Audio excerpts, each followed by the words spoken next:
Hi guys, I'm starting a new vlog and I would like you to show my build car. The step-by-step build, full tutorial, parts list, mod list, some tech tips and so on.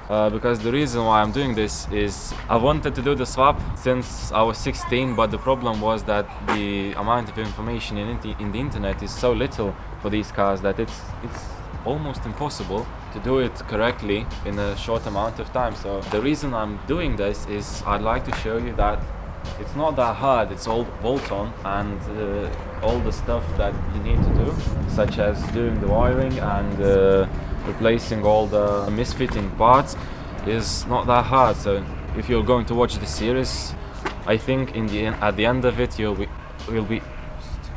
be able to do the swap yourself. To talk about the car, it's a 91 B3 Series A318 with an M40 B18 motor.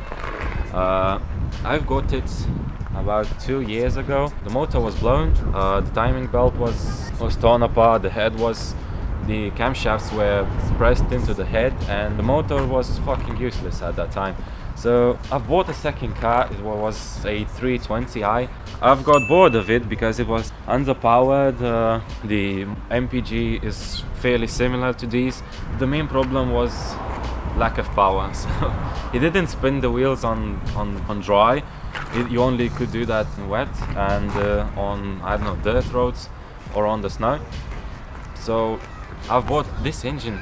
I've bought about 2 years ago. It's been sitting quite long. Since I've started doing this, I've already bought a whole new suspension elements. I've did all the interior. I've changed all the wiring because the car was bone stock. It had cloth seats. It didn't have any electric windows, electric nothing.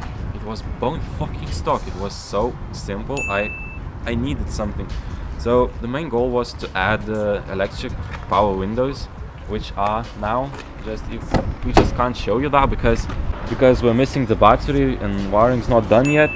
But I've managed to find grey Recaro seats in BMW individual door panels. I've took my steering wheel to redo it. I've put on the OBC 18 button. I've put the original radio, and I've integrated an aux. What's more?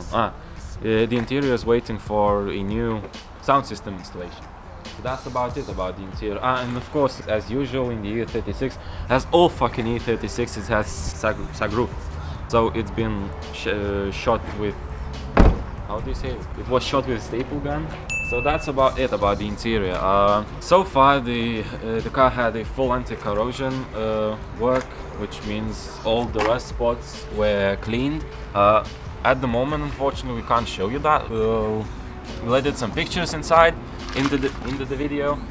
The body itself, it's really alive. It's really good. It doesn't have that much rust.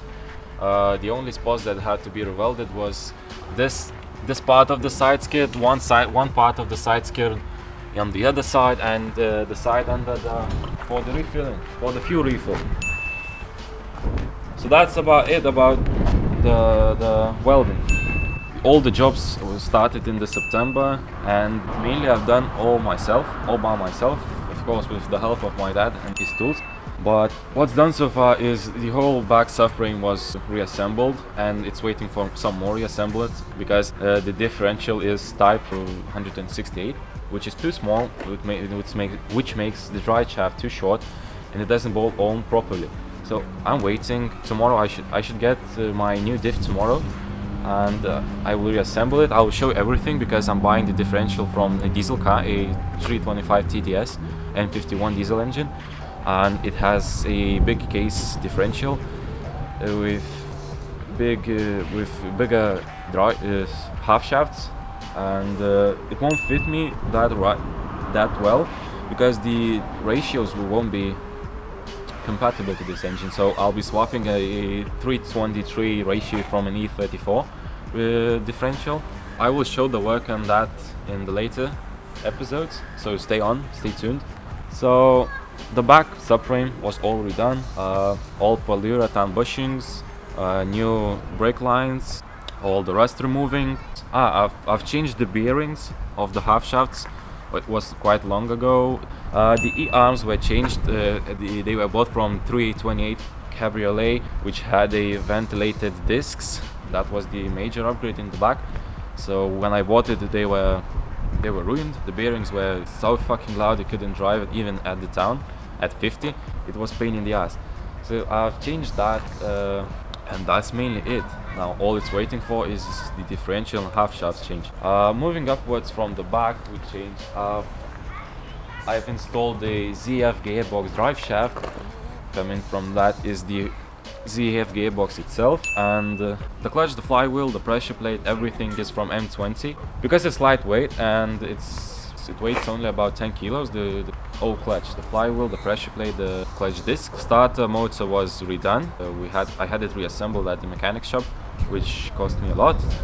Yes, it's the whole magic itself. It's the M52 TUB 28 motor. I've bought it from 7 Series E38.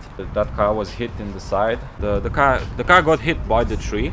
It hit the tree, not got hit by the tree. It got hit right here, but it didn't touch the engine. The engine stayed intact, so it was a live engine. It was good running. It didn't burn that much oil, as people say. I don't know that for sure though.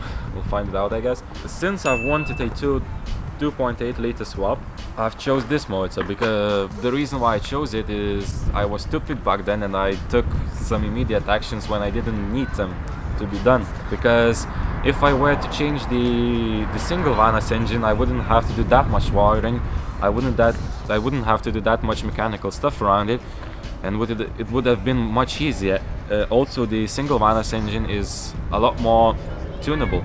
A lot more information about tuning in the internet is up for that engine. M52 B28 single Vanos. This engine in specifics, I don't know that yet. I haven't looked it up. But all I know that it's capable of is putting a 3-liter camshafts and 3-liter manifold, intake manifold. Of course, you can buy the headers, you can go on and keep it naturally aspirated and get about 160 kilowatts. Of course, if you put a E36 3-liter individual throttle bodies, you'll get even more. But what's the point in that when you can buy a swap for 1,000 euros back in Lithuania and here and do it yourself? So the parts for the engine were, I'll put up the list in the description, but to talk it about in short, is the E39 dual Vanos oil pan, M50 or M52 support brackets, engine support brackets, M52 power steering lines, and the main problem about the heating and inside heater is that you have to redo the return line for the heating. That means that if you had an M52 on M50, you'd have 2 lines back there on the back of the engine. One would be for the inlet and outlet,